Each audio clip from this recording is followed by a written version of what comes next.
Amino acid जो होते हैं वो क्या होते हैं? कार्बनिक यौगिक होते हैं भैया, हाइड्रोकार्बन की चेन होती है जिनमें इसके एक कार्बन पर क्या मिल रहा है? अमीनो समूह भी मिलता है और अम्लीय समूह भी मिलता है। और ऐसा कार्बन जिस पर अमीन और अम्लीय समूह और क्षारीय समूह दोनों मिलते हैं, ऐसे कार्बन को हमने क्या बोला था? Alpha carbon. तो ये आप बहुत अच्छे तरीके से जानते हैं। अल्फा कार्बन क्या होता है बेटा? वो कार्बन जिसपे आपका एक क्षारीय समूह होता है और एक अम्लीय समूह होता है, ऐसे कार्बन को हम क्या बोलते हैं? अल्फा कार्बन बोलते हैं। लिखा हुआ है, इस कारण इन्हें अल्फा अमीनो एसिड कहा जाता है। डंडना डंडन, इनको हम क्या बोलते हैं? Alpha amino acid. ये प्रतिस्थापित मीथेन है भैया। मीथेन में ये कंडीशन है मीथेन की। अब इस मीथेन में हमने मॉडिफिकेशन किया था, यहां पर क्या लगा दिया? NH2 समूह, यहां पर क्या लगा दिया? कार्बोक्सिलिक समूह, यहां पर हाइड्रोजन यूं की यूं रहने दी और यहां पर परिवर्तन कर रहे हैं। तो आपने मीथेन को क्या कर दिया? मॉडिफाई कर दिया, प्रतिस्थापित कर दिया है। कौन कौन से समूह लगाकर? 4 प्रतिस्थायी समूह लगाकर कर दिया है। कौन से समूह सर? जिसमें एक तो हाइड्रोजन है ही है, हाँ सर। कार्बोक्सिलिक समूह लगा दिया, हाँ जी सर। अमीन समूह लगा दिया, हाँ सर। और एक क्रियात्मक समूह है, या जिसको हम परिवर्तनशील समूह बोलते हैं, आर से संबोधित करते हैं, ये वाली जगह जहां पर हम बार बार परिवर्तन करते हैं और अलग अलग प्रकार के हमें क्या मिलते हैं? अमीनो अम्ल अनेक प्रकार के हमें मिलते हैं। डन, चलिए आगे बढ़ते हैं। हाँ जी, ये थोड़ा सा अलग हाईलाइट कर लाया हूं हरे रंग से, और आपको मैं ये बता चुका हूं कि क्या मिस्टेक है। कोई मुझे बताएगा क्या हमने यहां पर कोई मिस्टेक देखी थी? सोचो जल्दी से सर, टाइम टेबल बता दीजिए अपने हिसाब से। वेट, क्या आपको याद है मैंने आपको मिस्टेक बताई थी हिंदी और इंग्लिश मीडियम में? याद आ रहा है? सोचिए, क्या क्या क्या आपको याद है कि हमने हिंदी और इंग्लिश मीडियम में कुछ डिफरेंस देखा था? क्या डिफरेंस देखा था? मैंने आपको बताया था कि ये ब्लंडर मिस्टेक है जो किसमें है? हिंदी मीडियम में थी, इंग्लिश मीडियम में नहीं थी, है ना? याद आ रहा है ना? बताया था ना आपको, इंग्लिश मीडियम में नहीं थी, किसमें थी? हिंदी मीडियम में थी। कितने होंगे बेटा? 20 प्रकार के, जो अभी भी नई एनसीईआरटी में भी नहीं सुधारा गया है। ये नई एनसीईआरटी, इसमें भी नहीं सुधारा गया। अब क्या कर सकते हैं, कुछ सुधारने वाला ही नहीं है। प्रोटीन, जो किससे प्रोटीन बनाने के लिए कितने प्रकार के अमीनो एसिड चाहिए? फिर भी प्रोटीन में 20 प्रकार के अमीनो एसिड्स होते हैं। 20 प्रकार के अमीनो एसिड्स क्या बनाते हैं? प्रोटीन बनाते हैं। प्रोटीन के अमीनो अम्ल में आर समूह, हाइड्रोजन मिथाइल समूह, हाइड्रोक्सो मिथाइल आदि हो सकते हैं। मतलब कि अब ये जो प्रोटीन जो है, जिन अमीनो एसिड से बने होते हैं, उन अमीनो एसिड में अगर सिर्फ हाइड्रोजन हुई, यानी आर समूह जो है अगर सिर्फ हाइड्रोजन हुई, तो सबसे सिंपलेस्ट अमीनो एसिड होता है जिसका नाम होता है ग्लाइसिन। अगर CH3 लगा दिया यानी मेथिल समूह लगा दिया तो उसको हमने बोला था एलानीन। CH2OH लगा दिया, हाइड्रोक्सिल मिथाइल लगा दिया तो उसको हमने क्या बोला था? सेरीन। 3 आपके अमीनो एसिड के चित्र के साथ में, डायग्राम के साथ में एग्जाम्पल बता रखे कि आर समूह या तो simple hydrogen glycine, CH3 methyl समूह आपके एलानीन, CH2OH हाइड्रोक्सिल मिथाइल आपका क्या हो गया? ये सेरीन हो गया। तो 3 एग्जांपल किसके बता रखे? अमीनो एसिड के आपके 9.1 चित्र में दे रखे हैं। ठीक है, ओके, डंडना डंडन। आगे बढ़ते हैं नेक्स्ट। अमीनो अम्ल के भौतिक व रासायनिक गुण मुख्यतः अमीनो, कार्बोक्सिलिक व आर क्रियात्मक समूह पर निर्भर करते हैं। क्या कि भैया ये जो अमीनो एसिड जो होता है, इनकी फिजिकल और इनकी केमिकल कैरेक्टरिस्टिक्स जो होते हैं, इनके फिजिकल और केमिकल कैरेक्टर्स जो होते हैं, वो किस पर डिपेंड करते हैं सर? अमीन समूह पर, कार्बोक्सिलिक समूह पर और आर समूह पर डिपेंड करते हैं। मतलब मैंने आपसे बोला एक अमीनो एसिड कैसा है? अम्लीय है। एक अमीनो एसिड कैसा है? क्षारीय। एक अमीनो एसिड कैसा है? उदासीन है। एक अमीनो एसिड कैसा है? एरोमेटिक है। याद आ रहा है? तो यहां पर हम क्या देख रहे हैं? अलग अलग प्रकार के अमीनो एसिड देख रहे हैं। किस बेसिस पर?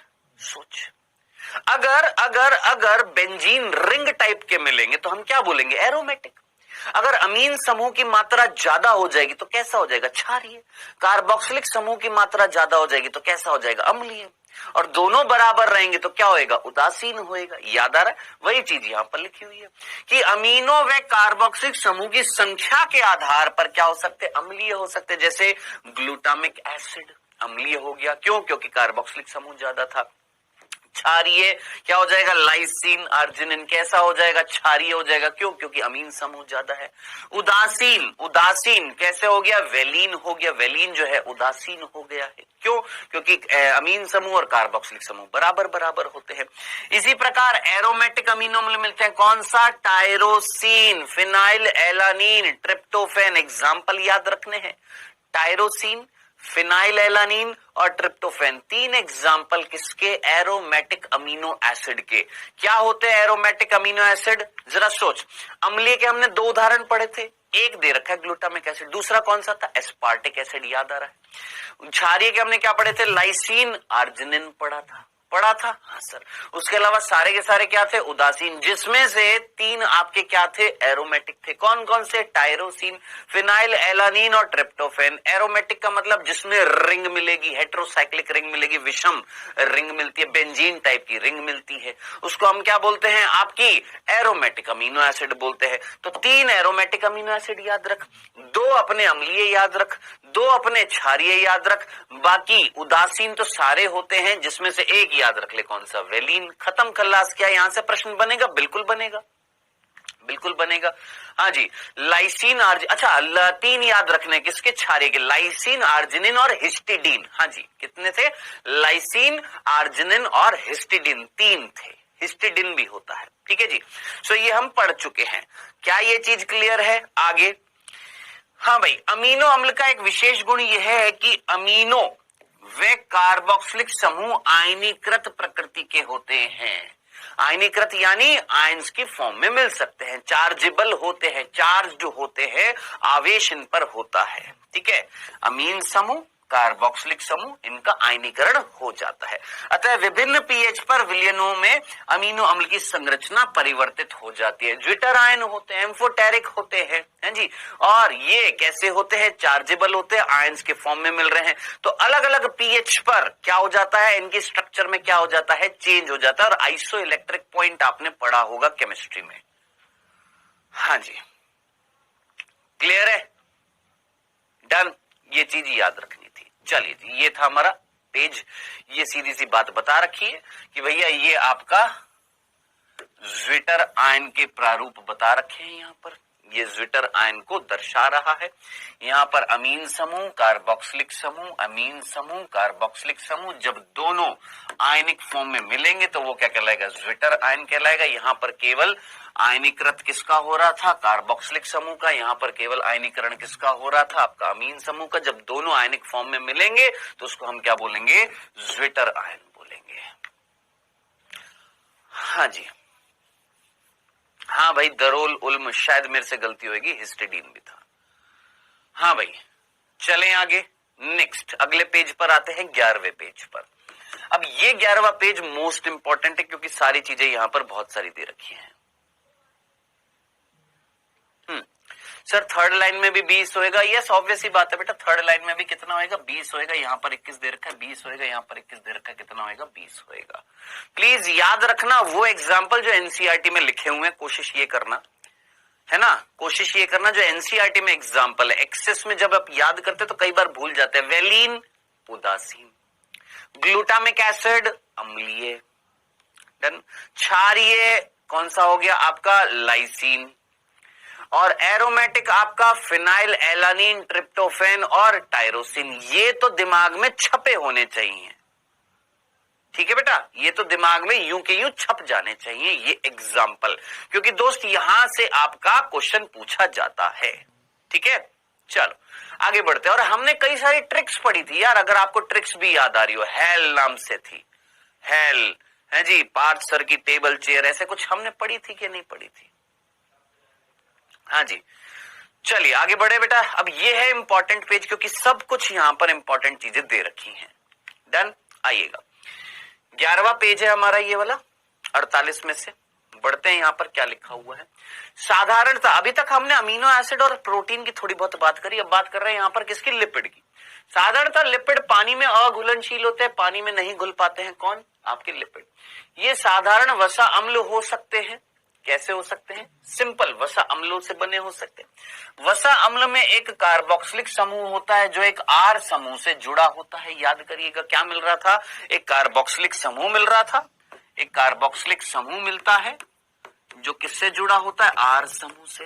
अब ये जो आर समूह जो हो सकता है, ये आर समूह, ये आपका मिथाइल भी हो सकता है, ये आपका मिथाइल भी हो सकता है, इथाइल भी हो सकता है, ये कई सारे CH2 समूह का हो सकता है। और वो CH2 समूह की संख्या कितनी हो सकती है, 1 से 19 तक हो सकती है। क्या हमने ये पढ़ा था। अब जैसे यहां पर बता रखा है पामिटिक अम्ल, पामिटिक अम्ल में कार्बोक्सिलिक अम्लों के सहित 16 कार्बन मिलते हैं। अब ये जो पामिटिक अम्ल जो है, इसकी संरचना मैं बहुत सिंपल तरीके से यहां पर बताने की कोशिश कर रहा हूं, जरा ध्यान से सुनिएगा। ये है पामिटिक एसिड, ध्यान से सुनना बेटा।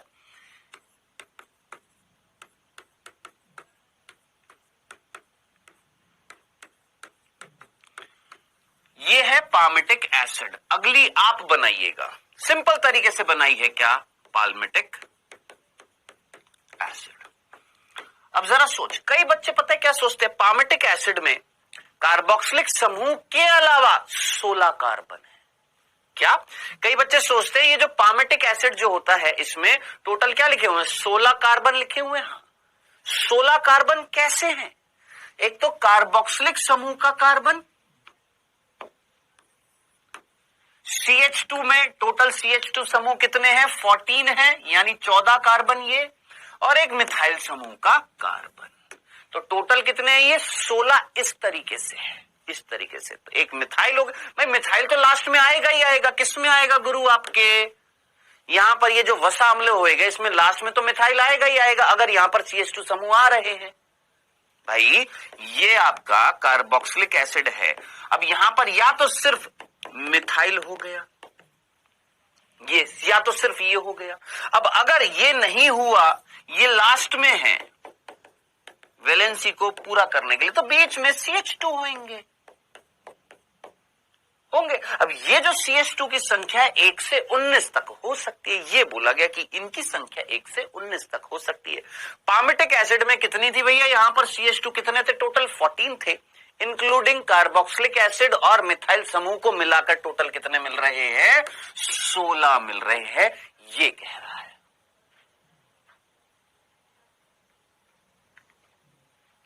ठीक है, क्लियर है, डंडना डंडन। तो ये चीज अगर आपको समझ में आ गई है तो अब आप खुद फॉर्मूला बताइए किसका, एराकिडोनिक अम्ल का। सोचो, एराकिडोनिक अम्ल में कार्बोक्सिलिक कार्बन सहित 20 कार्बन परमाणु होते हैं। अब सोच, एराकिडोनिक अम्ल को हम कैसे लिखेंगे सर, एराकिडोनिक अम्ल जो होएगा उसको हम क्या लिखेंगे सर, CH3 CH2। सोच, यहां पर 7 लिखूंगा, 8 लिखूंगा, क्या लिखूंगा, और ये कार्बोक्सिलिक एसिड। भाई एक कार्बन ये हो गई, एक कार्बन ये हो गई, 2 ये हो गई, बची कितनी, 18। तो हम यहां पर क्या लिखेंगे, 9 9 दूनी 18 ये हो गए, एक कार्बन ये, एक कार्बन ये, टोटल कितनी हो गई, ये 20 हो गई। तो CH2 कितना आ जाएगा, 18 नहीं आएगा, 9 होएगा, मतलब ये 9 होएगा, टोटल ये कितने हो जाएंगे, 18 हो जाएंगे। डन, क्लियर है। इस तरीके से क्वेश्चन नहीं पूछा जाएगा, लेकिन डायरेक्टली आपने याद रखना है यहां पर क्या, टोटल कितनी कार्बन है एराकिडोनिक अम्ल में, टोटल इंक्लूडिंग कार्बोक्सिलिक अम्ल, इंक्लूडिंग मिथाइल समूह, इंक्लूडिंग CH2 ग्रुप, ये टोटल मिलाकर कितनी है, 20 कार्बन है किसमें, एराकिडोनिक अम्ल में, और आपके पामिटिक एसिड में कितनी है, 16 है। ये चीज याद रखना, ठीक है। लिपिड पानी में अघुलनशील, ये नॉर्मली वसा अम्ल में हो सकते हैं। नॉर्मली ये साधारण वसा अम्ल हो सकते हैं। वसा अम्ल में एक कार्बोक्सिलिक समूह होता है जो एक आर समूह से जुड़ता है। ठीक है, क्या बोल रखा है, ये साधारणतः वसा अम्ल हो सकते हैं। नॉर्मली ये क्या होते हैं, फैटी एसिड्स होते हैं, ये मीनिंग है। ये वसा अम्ल में घुलनशील है, ये नहीं लिखा हुआ डॉक्टर अमन, पूरा पढ़ दे, क्या लिखा हुआ, ये साधारणतः वसा अम्ल हो सकते हैं। वसा अम्ल का मतलब वो जिसमें कार्बोक्सिलिक समूह होता है और एक आर समूह होता है। क्या, जिसमें कार्बोक्सिलिक समूह और एक आर समूह। वसा अम्ल का मतलब क्या था, जिसमें अम्लीय समूह है, और यहां पर वसा वर्ड किस चीज को बता रहा था, आर समूह को बता रहा था। अब आर समूह क्या था, या तो सिंपल मिथाइल है, या इथाइल है, या CH2 समूह जिसमें लास्ट में मिथाइल होएगा, 1 से 19 कार्बन हो सकते, ये चीज बता रखी है। सर इसमें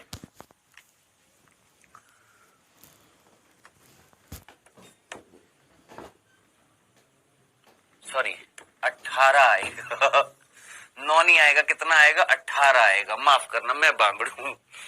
मैं देखो, मैं गलती करूंगा तो मैं बोलूंगा भाई मैं बांगड़ू हूं, ठीक है, तुम नहीं हो, मैं बांगड़ू हूं। यहाँ पर मैंने सीधा सोचा कार्बन 2 है इसलिए मैंने यहाँ पर 9 लगा दिया था, माफ करिएगा। कितना हो जाएगा बेटा जी, यहाँ पर CH2 समूह कितने होंगे, 18 होंगे, ये 18 होंगे, एक कार्बन ये, टोटल कितने हो जाएंगे 20। मैंने क्या बोला था, अगर मैं झटके लूं, अगर मैं नींद में हूं तो बता देना, ठीक है। हाँ जी, कितने होंगे CH2 समूह कितने होंगे, 18 होंगे, ठीक है। बाकी ये कार्बन टोटल कितने हो जाएंगे, 20 हो जाएंगे, ठीक है। चलो अब क्लियर है, ओके सर। 4.5 लीटर की कॉफी की बोतल ले लो सर, ठीक है, ओके। हाँ जी, चलिए आगे बढ़ते हैं। हाँ जी, ये वाला हो गया, अरेकिडोनिक एसिड वाला हो गया। वसा अम्ल संतृप्त बिना द्विक आबंध या असंतृप्त एक से अधिक द्विबंध हो सकते हैं।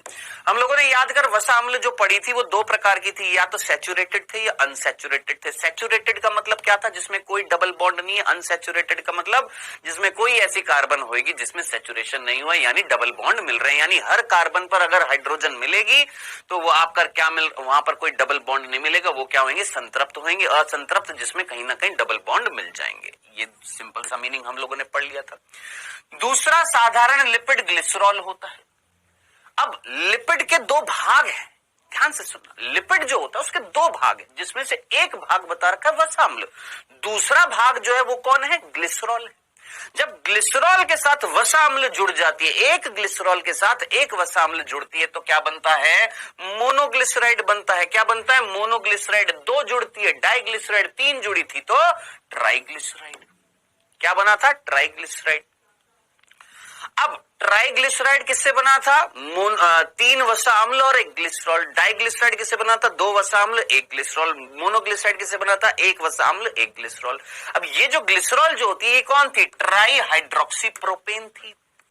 कौन थी गुरु, ये जो ग्लिसरॉल जो थी ये क्या थी आपकी, ट्राई हाइड्रोक्सी प्रोपेन थी। ये हम लोगों ने पढ़ा था। बहुत सारे लिपिड्स में ग्लिसरॉल व वसा अम्ल दोनों मिलते हैं। यहां तक वसा अम्ल ग्लिसरॉल से एस्टरीकृत हो जाता। कौन सा बंध बना था, एस्टर बॉन्ड बना था। मोनोग्लिसराइड में 1 था, डाइग्लिसराइड में 2 थे, ट्राइग्लिसराइड में 3 थे। और ज्यादातर आपके जो मिल रहे थे मोनोग्लिसराइड, डाइग्लिसराइड और ट्राइग्लिसराइड में से ज्यादातर जो मिलते हैं वो कौन से मिल रहे थे, आपके ट्राइग्लिसराइड मिल रहे थे, ठीक है। अब बात आ रही है, ये जो लिपिड जो होते हैं इनके 2 प्रकार होते हैं। किस बेसिस पर, गलनांक के बेसिस पर, यानी मेल्टिंग पॉइंट पर। अगर मैं अपनी चर्बी की बात करूं, क्या अभी रूम टेम्परेचर पर ये गल गई, नहीं, लेकिन तेल जो है वो तो गल जाता है। यानी किसको गलाने के लिए ज्यादा मेल्टिंग की जरूरत पड़ रही है, किसको गलाने के लिए ज्यादा तापमान चाहिए। सो सर हमारी जो वसा जो होती है, फैट जो होती है, इसको गलाने के लिए ज्यादा टेम्परेचर चाहिए, यानी इसका गलनांक क्या होएगा, ज्यादा होएगा। वहीं तेल जो होता है इसको गलाने के लिए ज्यादा टेम्परेचर की जरूरत नहीं होती, यानी इसका गलनांक क्या होगा, कम होगा। तो तेल का गलनांक कम होता है, मेल्टिंग पॉइंट कम होता है का तेल। अतः सर्दियों में तेल के रूप, अतः सर्दियों में तेल के रूप में होते हैं, है ना। क्या आप बाजार में उपलब्ध वसा की पहचान कर सकते हैं कुछ लिपिड्स में। हाँ जी, यहां तक की बात समझ में आ गई थी। यहां तक कुल मिलाकर एक सीधी सी बिंदु बता रखा है कि भैया या तो तेल होएगा या वसा होएगी। अगर वसा का परीक्षण करना है तो जाइए बाहर मार्केट में, जहां पर नॉन वेजिटेरियन जो होते हैं, जो नॉन वेज को काटते हैं, वहां पर आपने देखा होगा उनके लटके हुए होते हैं, वो बॉडी पार्ट्स लटके होते हैं, बकरा वकरा, है ना, इस तरीके से। वहां पर व्हाइट कलर का आपको पोर्शन दिखाई देगा, वो क्या है, फैट है। व्हाइट कलर की जो दिखती है वो फैट होती है, चर्बी जो होती है, ठीक है। चर्बी जो होती है, फैट जो होती है, उसका गलनांक क्या होता है, ज्यादा होता है। और तेल का गलनांक क्या होता है, कम होता है। डन, क्लियर है। सर तेल उड़ता कहां है, बेटा तेल उड़ता कहां है, मतलब कहना क्या चाह रहे हो भाई, आपको मेल्ट करना है यानी पिघलाना है। सर्दियों में तो वो जम गया, जैसे ही सर्दियां आई टेम्परेचर कम हो गया तो वो जम गया। जैसे ही नॉर्मल कंडीशन आई तो वो कैसा हो गया, वापस से पिघल गया। यानी टेम्परेचर हल्का सा बढ़ाया, पिघल गया। यानी हल्का सा टेम्परेचर बढ़ाओ, जो पिघल जाए वो तेल, जो ना पिघले वो वसा। तो वसा को पिघलाने के लिए और ज्यादा टेम्परेचर करना पड़ेगा। एक्सेप्शन मैंने तुमको क्या बताया था, कोकोनट ऑयल, ये चीज हम देख चुके हैं। डन, हाँ। आइए, कुछ लिपिड्स में फास्फोरस व एक फास्फोरिलीकृत कार्बनिक यौगिक मिलता है। याद कर, फॉस्फोलिपिड्स बोला था जिसमें फास्फोरस मिलेगी, ऐसे फॉस्फोलिपिड्स होते हैं, इनको हम क्या बोलते हैं? फॉस्फोलिपिड्स बोलते हैं। जो कोशिका झिल्ली में मिल रहे थे, क्या नाम था? लेसिथिन। याद आ रहा है? लेसिथिन। और मैंने आपको बोला था लेसिथिन जो दो जगह याद रखना है, एक तो हमारी कोशिका की झिल्ली में, और एक और मैंने आपको बताया था हमारे फेफड़ों के अंदर, कुपिका के अंदर लेसिथिन होता है जो कुपिका को पिचकने से बचाता है। अगर याद हो, अगर नहीं याद है तो सिंपल लेसिथिन कोशिका झिल्ली में मिलता है, और ये कौन है? एक फॉस्फोलिपिड होता है। कुछ ऊतक, विशेष तौर पर तंत्रिका ऊतक में अधिक जटिल संरचना में लिपिड पाए जाते हैं। कुछ ऐसे लिपिड्स होते हैं जो हमारे किसमें मिलते हैं? नर्वस टिश्यू तंत्रिका ऊतक में भी मिलते हैं।